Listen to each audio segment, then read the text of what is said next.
Hello again. I'm so very glad that you're continuing this journey with me. If you've seen any of my previous episodes, you may recall that some years back I was diagnosed as pre-diabetic and clinically obese. These were extremely difficult diagnoses to hear. I was quite alarmed by that. And I had known people that had diabetes that were on medications for diabetes. And I even had a relative that passed away from complications of diabetes. So I definitely wanted to switch things around and get back on track. But my doctors immediately started prescribing medications, and I was very, very hesitant to go down that path. Even so, I did try metformin for a very short period of time because I was told by multiple doctors and by my lymphedema therapist that metformin could not only help my insulin resistance, but could also potentially help my lymphedema situation. Unfortunately, I gained weight on metformin and it gave me really bad digestive gastrointestinal issues, so I stopped that rather quickly. I didn't want to go any further down the medical medication path because I was concerned that the medications would merely mask the symptoms and would not reverse the situation. I wanted to solve the problem. I wanted to be healthy again. I didn't just want my blood sugar to be under control. I wanted to make my blood sugar normal all the time.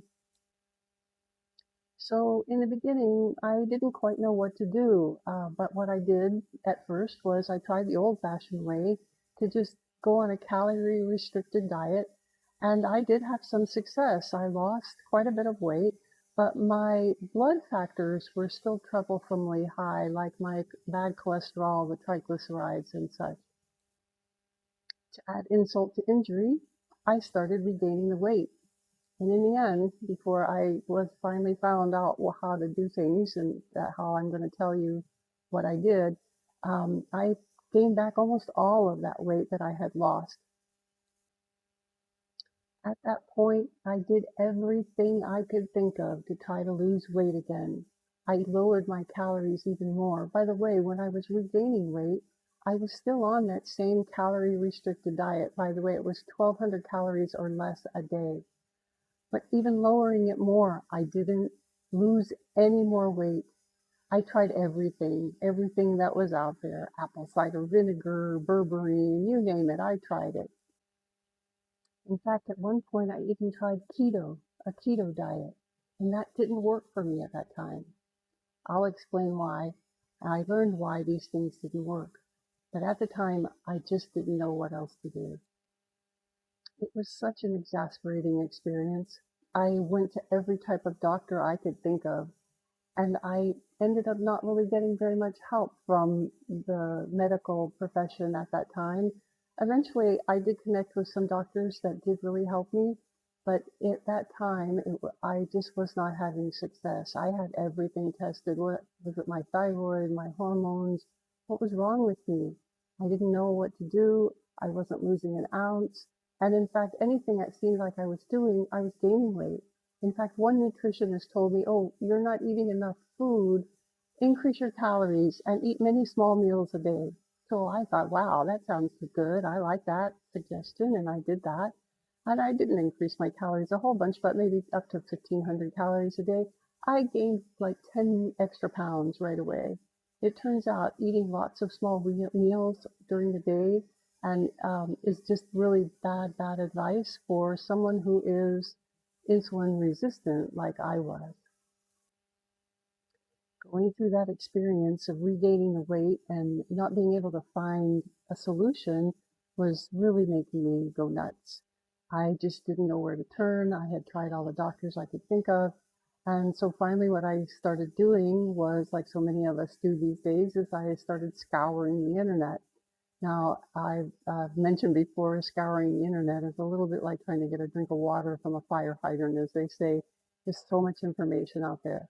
But with much persistence, I plowed through a tremendous amount of reading and watching online podcasts and wading through a lot of information that it turns out was just wrong.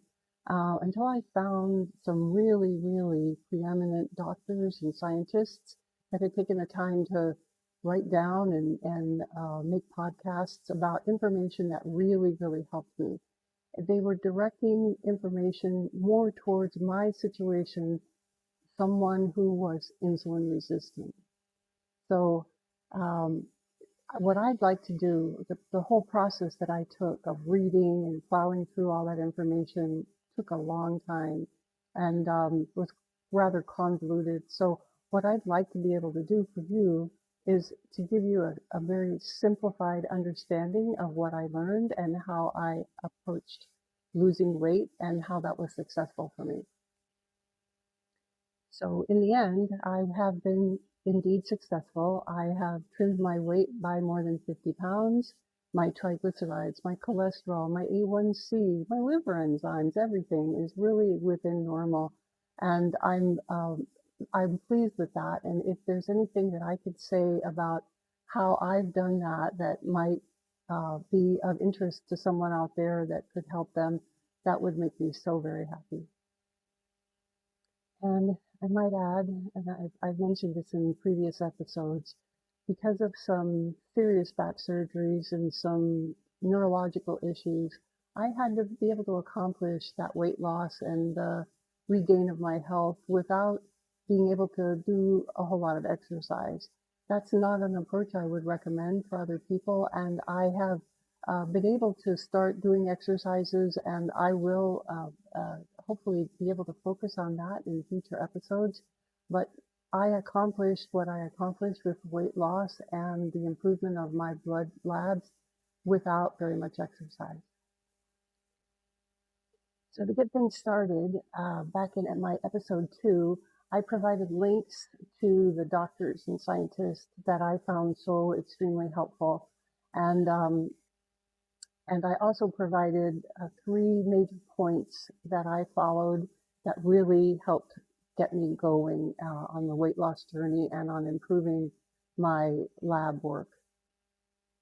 So to get more to the point of this particular episode, what I discovered, the big secret to weight loss, it's not so much about calories. And it's not to say that calories aren't to some extent important, but the real key to weight loss is insulin, your own blood insulin level. That's such a very, very important point that I want to take more time to talk about the details of that. Before I go further, please remember that I'm not a doctor, a scientist, or any type of medical professional. I'm just someone that's been through a really, really rough time in the world of weight gain and blood labs. And my explanations below are just my mere mortal crayon simple understanding of how these complex conditions, functions, processes, and signals work in our bodies. Nothing that I say is intended to be or is any type of advice. And by the way, if you are under a doctor's care for any medical condition, please check with your doctor before you embark on any kind of new eating program or exercise program. Among the many things that I learned from these experts that I read is that our bodies are incredibly miraculous. We are at once both resilient and vulnerable. I also learned that our bodies are so much more complex than I had ever had any idea of how that was before. One of the biggest things that I learned was that we have so much more control over our bodies than I ever dreamed possible. So I hope to talk about a number of those things in future episodes, but for this episode, what I want to focus on now is our insulin blood level. So as it turns out, insulin is the key. Our insulin blood levels are the key to weight loss. In a nutshell, insulin is a hormone that performs a number of functions, extremely important functions in our bodies. For one thing, the insulin in our blood is signals to our muscles to uptake glucose from our blood and use the glucose for energy. But in a person like me that was extremely insulin resistant, muscles for some reason don't hear the insulin saying, take the glucose. So what does our body do? The insulin then instructs our body to store the fat, store the glucose as fat. Perhaps even worse than that signal, it's got a really good basis for being that way, and we'll talk about that sometime. But for now, the really big problem with having high insulin is as long as you have high insulin blood levels, that tells your body don't release the fat.